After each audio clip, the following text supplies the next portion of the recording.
안녕하세요. 결혼 3년 차의 30대 초반 여자입니다. 계획적인 건 아니었던 것 같은데요. 어쩌다 보니 시어머니를 모시고 살게 되었습니다. 남편이 막내이긴 하지만 집안의 유일한 남자라서요.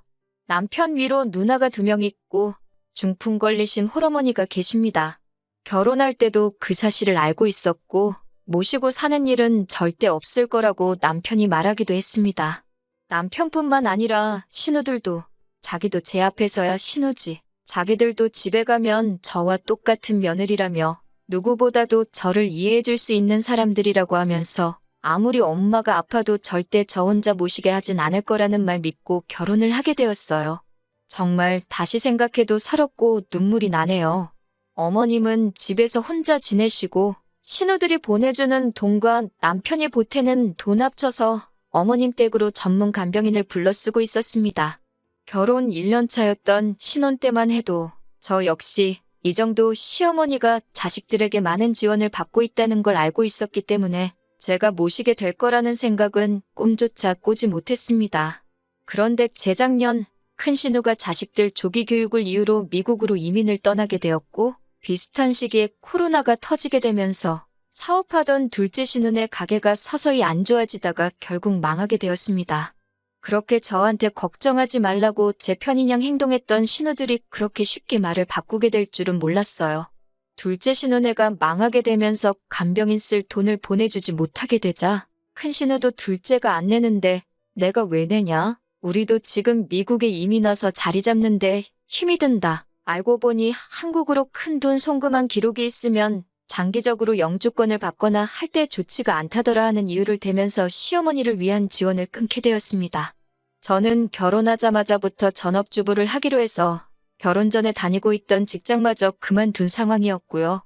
남편 월급이 넉넉하긴 했지만 저희 대출금 갚으며 생활비를 제외하고 나면 남편 외벌이로 시어머니의 간병인까지 쓰기에는 택도 없이 모자란 돈이었어요. 남편이 저한테 당분간은 살림 안 해도 되니 시어머니 좀 봐줄 수 없겠냐 사정사정을 하더라고요. 누나들을 다시 설득해보겠다. 그때까지만 부탁한다고요. 그래서 제가 낮에는 시댁을 오며 가며 어머님 간병을 하게 되었습니다. 그렇게 한 달을 시어머니 수발 들면서 지내고 있었는데 신우들하고 이야기가 잘 안 되고 있는지 간병인을 새로 쓰는 건 정말 기약이 없겠더라고요. 시어머니 수발 들며 보면 마음 한구석이 안타깝더라고요.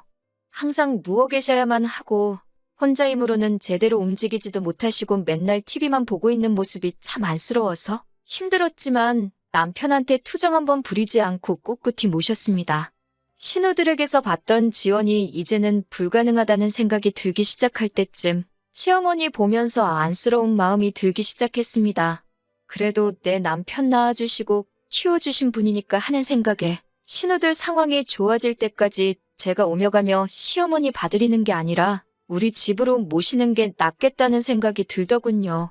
남편이 정말 고맙다고 자기가 다른 건 몰라도 사람 하나는 제대로 봤다면서 자기가 아마 몰라도 전생에 나라를 구했나 보다 어쩌고 하면서 자화자찬을 하더라고요. 신우들한테는 어떻게든 지원금을 받아내겠다 몇 번을 다짐하듯 이야기했고 그렇게 벌써 2년이라는 시간이 지나버렸습니다. 참 힘들었네요. 그래도 시어머니께서도 항상 저한테 미안하다고 하시기도 하고 하루는 또 고맙다고도 하시고 내가 잘하고 있는 게 맞다고 믿으며 꿋꿋하게 버티며 살아왔는데 이번에 남편한테 너무 크게 실망을 하게 되었습니다. 얼마 전 일인데 친정어머니께서 빌라 계단에서 발을 헛디디시는 바람에 발목에 큰 부상을 입게 되었어요. 아버지가 집에 계시긴 하지만 낮 시간에는 회사에 나가셔야 하고 저희 집은 남편처럼 형제가 많은 게 아니라 저 혼자 외동이라서 간병인 쓰는 건 엄두도 안 났습니다. 고민 끝에 우리 엄마 다리 괜찮아지실 때까지만 우리 집에서 잠시 모시고 살면 어떻겠냐고 물어보게 되었습니다.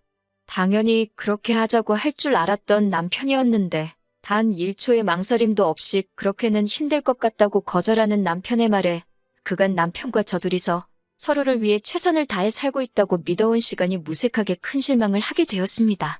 여자는 출가회인이라고 하면서 어딜 장모님을 모시고 살겠냐는 말을 하냐고 하더라고요. 그렇게 가부장적인 면이 있는지도 몰랐고 시어머니 모시면서 살림하는 저의 부탁을 그렇게 무자르듯 단칼에 베어버리는 모습은 상상도 해본 적이 없어요. 저도 화가 나서 내가 여태껏 당신 어머니 2년 동안 그 어떤 보상도 바라지 않고 마음으로 우러나와 모셨다. 당신 어머님 똥오줌 한 번이라도 받아본 적 있느냐고. 다리 다쳐 집에서 혼자 화장실도 제대로 못 가시는 친정어머니가 지금 당신 어머니랑 상황이 다를 게 뭐가 있냐고 따졌습니다. 시어머니처럼 몇 년을 모시고 살겠다는 것도 아니고 혼자서 생활이 가능해지실 때까지 잠시만 우리 집에서 함께 지내자고 하는 건데 당신 보고 수발 들라고 부탁하는 것도 아니고 내가 알아서 하겠다는데 생각도 안 해보고 그렇게 단칼에 거절할 수 있느냐고요? 처음에는 어떻게 사위와 장모가 한 지붕에서 살 수 있겠냐고 발악을 하던 남편도 제가 조목조목 따져 물으니 나름 몇 가지 이유를 설명하더라고요. 자기가 혼자 벌고 있는 돈으로 시어머니까지 모시고 살고 있으니 생활비가 더 든다. 그런데 장모님까지 오시면 우리는 미래를 위해 저금을 언제 하느냐고. 장인어른이 간병비하라고 우리에게 돈을 보태주실 것도 아니지 않느냐고 하더라고요. 그리고 장모님이 이 집에 들어오시면 자기 어머니는 얼마나 마음이 불편하겠냐고. 스스로 몸도 제대로 못 가누는 모습을 사돈댁에 보여드리고 싶지 않으실 거 아니냐고 하더군요. 거기에 한마디 더 보태면서 장모님도 제가 시어머니 똥오줌 받으며 수발하는 모습 보시면 마음이 어떨 것이며 자기 딸 이렇게 고생시키는 저를 얼마나 모자란 사위로 생각하시겠냐고. 장모님을 집으로 모셨다간 집안 싸움이 일어날 거라며 그런 어이없는 이유를 대며 저와는 그 어떤 타협도 하지 않을 것처럼 보였고 무조건 안 되는 건 안 되는 거라고 끝까지 제 부탁을 들어줄 생각이 없어 보였습니다. 내가 당신 어머니를 다른 사람이라고 모신 줄 아냐? 평생을 함께할 배우자인 남편의 어머니니 모신 것 아니겠냐고 따졌더니 누가 언제 모셔달라고 부탁이나 했냐고. 네가 우리 집에서 모신다고 데려와 놓고서는 이제 와서 그걸로 생색이냐며 화를 내더라고요. 한참을 싸우고 남편은 집구석에 못 싣겠다며 밖으로 나가버렸습니다. 시어머니는 그 와중에 저와 남편의 대화를 다 듣고 계신 상황이었고요. 큰 소리가 들려서 안 들으려고 해도 들을 수밖에 없었다고 하시면서 저한테 미안하다고 사과를 하시더라고요. 시어머니가 남편을 설득해주겠다는 말 정도는 해주실 줄 알았는데 친정엄마 집에 모신다는 이야기에 대해서는 마치 못 들은 이야기 마냥 이런 방구 언급도 안 하셨어요. 참 남편이 말한 것처럼 제 팔자 제가 꼰 거나 마찬가지이긴 한 상황이지만 여태까지의 희생과 노력, 시간들이 무색하다는 생각이 들고 허망하더군요. 무슨 좋은 대답을 듣자고 말한 건 아니지만 제가 2년간 보상 하나 바라지 않고 해온 일들이 고작 이렇게 저에게 돌아온다니 여태까지의 시간에 회의감만 들 뿐이네요. 3년이라는 시간이 긴 시간은 아니지만 제가 이혼을 결심한다고 하더라도 혼자서 잘 헤쳐나갈 수 있을지 걱정도 되고 참 갑갑한 이 마음에 어디다 털어놓기라도 해보자는 마음에 사연 적어봤습니다. 제가 정말 이기적인 걸까요? 서러워서 괜히 창밖만 보게 되는 하루입니다. 후기를 전해드립니다. 여러분들의 댓글이 저한테 참 큰 힘이 되었네요. 남겨주신 댓글들 하나하나 꼼꼼히 다 읽었습니다. 저를 위로해주시고 격려해주신 모든 분들께 감사의 말씀을 전합니다. 그냥 답답한 마음에 적어본 사연인데 이렇게 많은 분들이 저를 위해 목소리를 내주실 줄은 상상도 못했어요. 덕분에 용기가 생겼습니다. 그날 이후로 남편은 저를 대하기가 어려웠던 건지 매일같이 어디서 술 마시고 새벽 다 돼서야 들어왔어요. 그러고선 아침 일찍 일어나 저한테는 말도 없이 씻으러 들어가고 잘 다녀오라는 제 인사까지 무시하고 혼자 도망치듯 집 밖으로 나갔고요. 그래도 미안한 마음은 있었는지 아예 저와의 대화를 피하려는 것처럼 보였습니다. 제가 남편에게 이 말을 전하기로 결심한 그날도 남편은 또 새벽이 다 돼서야 집으로 오려는 듯 퇴근 시간이 넘어도 들어오질 않더라고요. 그래서 편지 하나 남겨놓고 짐 챙겨서 친정으로 향했습니다. 편지에는 나는 우리 어머니 모셔야 하니 친정에 가보겠다고 그동안은 당신 어머니는 당신이 직접 모시라고 적어놨어요. 아픈 시어머니 두고 나오는 길이 마음이 편치만은 않았는데 저도 더 이상 참고 살 수 없기 때문에 뒤도 돌아보지 않고 친정으로 향했습니다. 의외였던 건 제가 남겨놓은 편지를 읽었을 남편에게서 그 어떤 연락도 오지 않았기 때문입니다.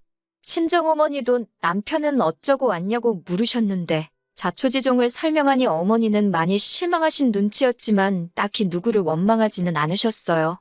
그렇게 짐 싸서 나오기를 2주가 지났을까? 저에게 연락이 온 건 남편이 아니라 둘째 신우였습니다. 둘 사이에 무슨 일이 있었는지는 모르겠지만 제발 그만 화 풀고 돌아오라는 연락이었어요. 이야기를 나눠보니 시어머니는 지금 둘째 신혼에 있는 것처럼 보였습니다. 남편이 제 편지를 읽고 저한테 사과하기에는 자존심이 상했는지 급한 대로 시어머니를 둘째 신우에게 부탁한 상황이었나 봐요. 저는 앞으로도 돌아갈 계획이 없다. 그리고 이건 저와 남편의 문제이니 신우에게 중간에 껴서 이래라 저래라 하지 말아달라고 한마디 했어요. 그렇게 신우와 연락이 닿은 지 이틀 만에 남편이 친정으로 찾아오더라고요. 찾아와 놓고 하는 말이 자기가 제 고집에 졌다고, 이제 두 손 두 발 다 들겠다고, 친정어머니와 한동안 같이 지내는 거, 이제 자기도 더 이상 뭐라 하지 않을 테니 돌아와 달라고 하더라고요. 이제 와서 잘못했다 말하기에 너무 늦은 거 아니냐고 웃기는 소리 하지 말라고 했어요.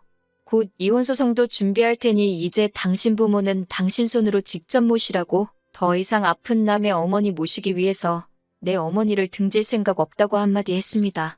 시모 모시고 산 2년간 제가 무슨 불만이라도 말한 적 있냐고.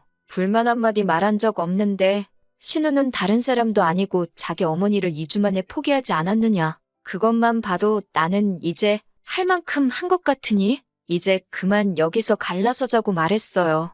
남편은 지지 않고 콧방귀를 뀌면서 친정으로 제 발로 나간 주제에 무슨 이혼을 논하느냐 하더라고요. 말도 없이 시어머니 저버리고 친정으로 달아난 저에게 이혼의 책임이 있으니 자기도 맞소송을 하겠다고 자기한테 위자료 줄 준비나 하고 있으라고 하더군요. 시어머니는 저한테 위자료 받아서 그 돈으로 간병인 써서 모셔야겠다고 하면서요. 솔직히 그때 겁이 많이 나기는 했어요. 제가 제 발로 집을 나왔는데 이혼소송에서 불리하게 적용될 거라는 남편 말이 틀린 말이 아닌 것만 같아서. 그래도 이렇게 큰 결심을 했는데 재판 결과가 겁이 난다고 꼬리를 내리고 그 집구석으로 돌아가고 싶지는 않았습니다. 그런데 오히려 법원에서는 별거의 이유에 남편의 책임이 크다는 판결을 내려주더군요. 오랫동안 시어머니를 간병하고 애써온 저에 대한 배려가 없는 남편에게 파탄의 책임이 더 크다는 판결을 내려주었습니다. 남편이 제게 으름장처럼 해놓은 말과는 다르게 파탄 사유는 제가 아닌 남편에게 있다는 판결이었습니다. 말인즉슨 제가 위자료도 청구할 수 있었다는 거예요. 거기에 여태껏 시어머니 모시며 가사일 해온 부분도 인정을 받아 많지는 않지만 재산 분할까지 받게 되었어요. 현재는 이혼이 완료된 상태고요. 소송 이후에도 신우들에게 너무한 것 아니냐. 여태 우리 엄마 수발 들었는데 너는 정도 없냐는 말을 듣기는 했지만 저는 충분히 할 만큼 그 이상을 했다고. 오히려 자식된 도리로 자신들을 낳아준 부모를 먼저 저버린 게 누군데 누가 누구한테 큰 소리냐며 따지니 신우들도 아무 말도 못하더군요. 이러나 저러나 시어머니는 저 때문에 몸도 불편하신데 마음의 상처를 받으셨겠지요. 하지만 남편이 저에게 자식된 도리를 강요한 만큼 남편도 저를 위해 자식된 도리를 해줬다면 일어나지도 않았을 일이라 생각하기에 그 부분에서 제가 양심의 가책을 느낄 이유도 없다고 생각합니다.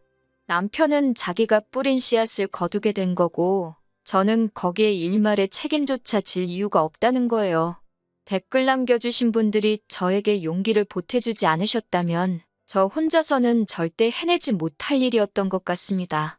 3년이란 헛된 시간을 남의 부모에게 효도한 만큼 제 남은 인생은 저희 부모님을 위해 효도하며 살아가려고 합니다. 다시 한번 여러분들께 감사드립니다. 다음에는 이런 사연 적는 일 없는 게 더 좋은 거겠지요? 그렇게 될 거라 생각하고 이렇게 저는 이만 물러나도록 하겠습니다.